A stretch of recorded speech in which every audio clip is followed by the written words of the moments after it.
Hi friends, welcome back to Arivom Astro. இன்றைக்கி நம்ம பார்க்க போகிற வீடியோ என்னென்னு பார்த்தீங்கன்னா, பாவங்கள் நீங்கி புண்ணியம் தரும் பங்குனி சோமவார ஏகாதசி வழிபாடு பற்றி தான் பார்க்க போகிறோம். மார்கழியின் ஏகாதசி வைகுண்ட ஏகாதசி என்று போற்றப்படுவது போல ஒவ்வொரு மாதமும் வருகிற ஏகாதசியுமே மிகவும் விசேஷம். இந்த ஏகாதசி விரதத்திற்கு தனித்துவமான மகத்துவம் உண்டு.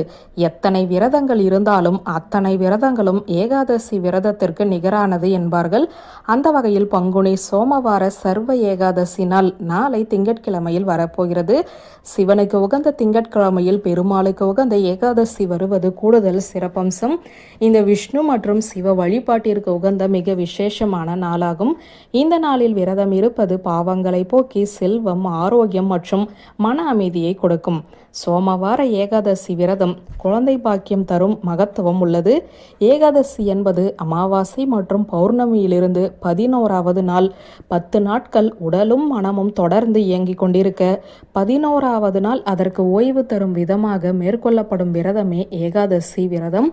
திருப்பார் கடலை கடைந்து அமுதம் எடுக்க தேவர்களும் அசுரர்களும் அயராது பாடுபட்டனர். அப்போது ஏகாதசி திருநாளில் அமிர்தம் வெளிப்பட்டது. அந்த அமிர்தம் மறுநாள் துவாதசி என்று தேவர்களுக்கு பகிர்ந்தளிக்கப்பட்டது.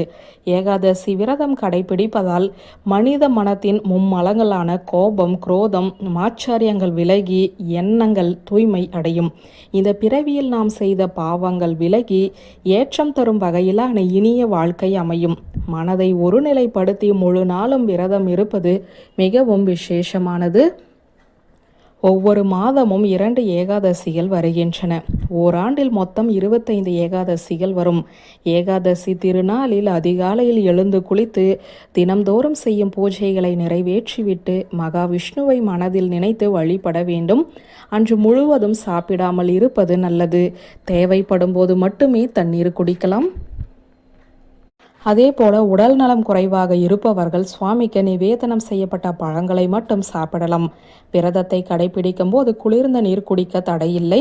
துளசி இலை சாப்பிடலாம். உடலுக்கு வெப்பம் கிடைக்க துளசி உதவியாக இருக்கும். விரதம் இருப்பதால் ஜீரண உறுப்புகளுக்கு ஓய்வு கிடைக்கிறது.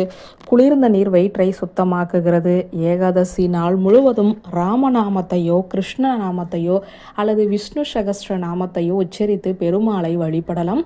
பங்குனி மாதத்தில் வருகிற தேய்பிறை ஏகாதசிக்கு விஜயா ஏகாதசி என்று பெயர். அன்று விரதம் இருந்து இறைவனை வழிபட்டால் எடுத்த காரியம் தடையில்லாமல் நடக்கும். எதிரிகளை வெற்றி கொள்ளலாம். மேலும் பொருளாதார முன்னேற்றம் அபாரமாக இருக்கும் என சொல்லப்படுகிறது. ராவணன் சீதையை சிறை எடுத்து சென்று விட்டார். எப்படி மீட்டு வருவது என்று ராமர் ஆழ்ந்த யோசனையில் இருந்தார்.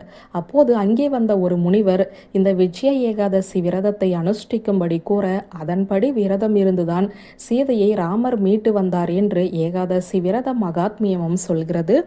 இந்த ஏகாதசி தினத்தில் 7 தானியங்களை ஒன்றன் மேல் ஒன்று பரப்பி மகாவிஷ்ணுவை வழிபட்டால் அனைத்து காரியங்களிலுமே வெற்றி கிடைக்கும். இந்த ஏகாதசியில் பெருமாளை தரிசிப்பதும் துளசி மாலை சார்த்தி பிரார்த்தனை செய்வதும் மகத்தான பலன்களை கொடுக்கும். இந்த விரதத்தை முறையாக அனுஷ்டித்தால் நோயற்ற உடல், குறைவற்ற செல்வம், நல்ல சந்ததி மற்றும் நிலைத்த புகழ் ஆகியவற்றை இறைவன் அருளுவார். மேலும் ஏகாதசி உபவாசம் கோபம், குரோதம், பொறாமை போன்ற தீய எண்ணங்களை அகற்றி மனதை தூய்மைப்படுத்தும் சக்தி கொண்டதாக நம்பப்படுகிறது. விரதம் இருப்பவர்கள் மாலையில் அருகில் உள்ள பெருமாள் கோவிலுக்கு சென்று பெருமாளை வணங்குவது சகல ஐஸ்வர்யங்களையும் அள்ளித்தரும். நம் பாவங்களை எல்லாம் போக்கி புண்ணியங்களை பெருக்கி தந்து அருளுவார் பெருமான் என்கிறார்கள் பக்தர்கள். சர்வ ஏகாதசி முடிந்து மறுநாள் சித்திரை மாதம் ஆரம்பிப்பதால் லக்ஷ்மி காலம் தொடங்க போகிறது என அர்த்தம். அதாவது நாராயணரோட அருள் ரொம்ப பரிபூரணமாக இருக்கிற நாள். இந்த மாதம் பண கஷ்டங்கள் இருப்பவர்கள், மன அழுத்தம், உறவில் சிக்கல்கள் இருப்பவர்கள், என்ன முடிவெடுப்பது என்று தெரியாமல் குழப்பத்தில் இருப்பவர்கள், வாழ்க்கையில் முன்னேற்றத்தை தேடி போறவங்க, இவங்க எல்லோருக்குமே ஒரு முன்னேற்றமான மாதமாக அமைய சர்வ ஏகாதசி சோமவார சிவ வழிபாடு அவசியமாக இருக்கிறது. வியூவர்ஸ், இந்த வீடியோ உங்களுக்கு பிடித்திருந்த லைக், கமெண்ட், ஷேர் பண்ணுங்க. நன்றி.